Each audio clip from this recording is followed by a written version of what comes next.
x, y, je remplace z par sa valeur qui est 2x plus y. Voilà les amis, bienvenue sur la chaîne MyBest une fois de plus. Merci de nous faire confiance. Nous vous présentons aujourd'hui cet exercice très intéressant. On considère l'ensemble f de R3 ainsi défini. On demande de montrer premièrement que f est un sous-espace vectoriel de R3 et ensuite de montrer que f est généré par les vecteurs 1, 0, 2 et 0, 1, 1. On rappelle que pour montrer que f est un sous-espace vectoriel de R3, premièrement il faut montrer que f est différent de l'ensemble vide. Bon, f est déjà par définition un sous-ensemble de R3. On montre que f est différent de l'ensemble vide. On montre que si j'ai x, y appartenant à f, alors x plus y appartient à f. Et enfin, on montre que si j'ai x appartenant à f, alpha appartenant à r, alpha x appartient à quoi? F. Donc, commençons par montrer que f est différent de l'ensemble vide. Pour cela, il suffit d'exhiber un élément de f. Donc, notons que f est l'ensemble des triplets de R3 tel que 2 fois la première composante plus la deuxième ou la troisième donne 0. Donc, si je prends le vecteur 0, 0, 0, alors 2 fois la première composante plus la deuxième composante moins la troisième est bel et bien égal à 0. Ça signifie que le triplet 0, 0, 0 appartient à f, d'où f est différent de l'ensemble vide. Bon, on aurait pu prendre un vecteur non nul, par exemple 1, 1, 3. Si je prends ce vecteur, alors si je fais 2 fois la première composante plus la deuxième composante moins la troisième composante, ça me donne bien 0. Ça signifie que 1, 1, 3 appartient bel et bien à f. Bon, deuxièmement, on va montrer que si deux vecteurs x et x' appartiennent à f, alors leur somme appartient également à f. Donc, on considère x et x' ainsi définis. Montrons que leur somme appartient à f. Donc, notons que le vecteur x plus x' a pour composante x plus x', y plus y', z plus z'. Donc, vérifions si x plus x' appartient à f. Pour cela, on va calculer 2 fois la première composante plus la deuxième composante moins la troisième composante. Si on trouve 0, on va conclure que le vecteur appartient à f. Donc allons-y, 2 fois la première composante, 2 facteur x plus x' plus la deuxième composante qui est y plus y' moins la troisième composante qui est z plus z'. On va calculer cette valeur et si elle donne 0, on dira que le vecteur appartient à f. C'est égal à 2x plus 2x' plus y plus y' moins z qui est encore égal à, je vais regrouper 2x plus y moins z. Je prends d'abord x, y, z plus, il va me rester 2x' plus y' moins z'. Ce qui va me donner ici 0. Pourquoi 0? Parce que par hypothèse, grand X appartient à f. Donc, on a 0 plus 0 parce que x' appartient à f. Donc, leur coordonnée vérifie cette équation ici, qui est donc égale à 0. On vient de montrer que 2x plus x' plus y plus y' moins z plus z' est égal à 0. Ce qu'il fallait démontrer. Donc, x plus x' appartient à f. Donc, pour terminer, soit x de coordonnées x, y, z appartenant à f, alpha appartenant à r, montrons que alpha x appartient à f. Donc, alpha x a pour coordonnées alpha x, alpha y, alpha z. Donc, dire que alpha x est dans f signifie que 2 fois la première composante plus la deuxième composante moins la troisième composante égale à 0. Donc on va calculer 2 alpha x plus alpha y moins alpha z. Si ça donne 0, on va conclure que alpha x appartient à f.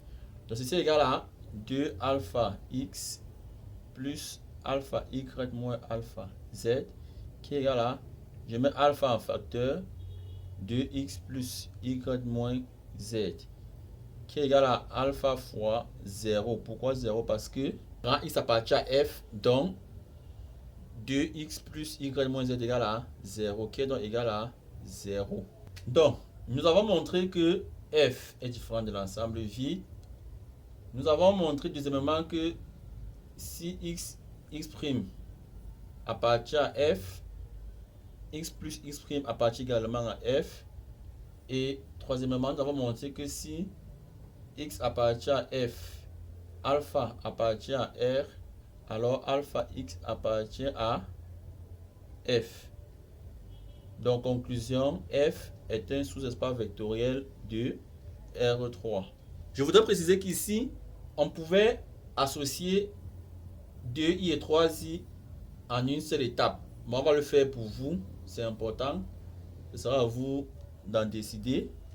Donc, que de montrer que x plus x' appartient à f et alpha x appartient à f, je peux directement montrer que alpha x plus bêta x' appartient à f, où bêta est aussi un réel. Donc, soit x, x, y, z, x', y', z' appartenant à f, alpha, bêta appartenant à r.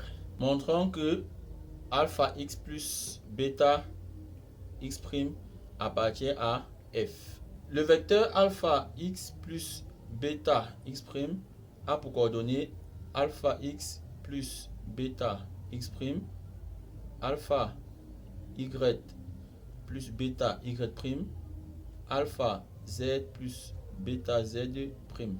Donc, pour que ce vecteur appartienne à f, il faudrait que 2 fois la première composante plus la deuxième ou la troisième donne 0. Je calcule donc 2 fois la première composante qui est alpha x plus bêta x' plus la deuxième alpha y plus bêta y' moins la troisième alpha z plus bêta z'. On va calculer et si on obtient 0, on va conclure que ce vecteur appartient également à f. Donc ceci est égal à 2 alpha x plus 2 bêta x' plus alpha y plus bêta y' moins alpha z moins bêta z', qui est égal. Je vais séparer en deux blocs les termes qui ont le prime et ceux qui ne l'ont pas. Donc je prends d'abord 2 alpha x, alpha y et moins alpha z. J'ai donc 2 alpha x plus alpha y moins alpha z plus, je prends ce qui reste, 1, 2, 3, c'est-à-dire 2 bêta x' plus bêta y' moins bêta z'. Et je mets ici alpha en facteur à 2x plus y moins z plus, je mets ici bêta en facteur, à 2x' plus y' moins z'. Ce terme ici est égal à 0. Pourquoi? Parce que le vecteur grand X appartient à f. Plus bêta fois, celui-ci est également 0 parce que x' appartient à f, qui est égal à 0. Donc, alpha x plus bêta x' égale à 0.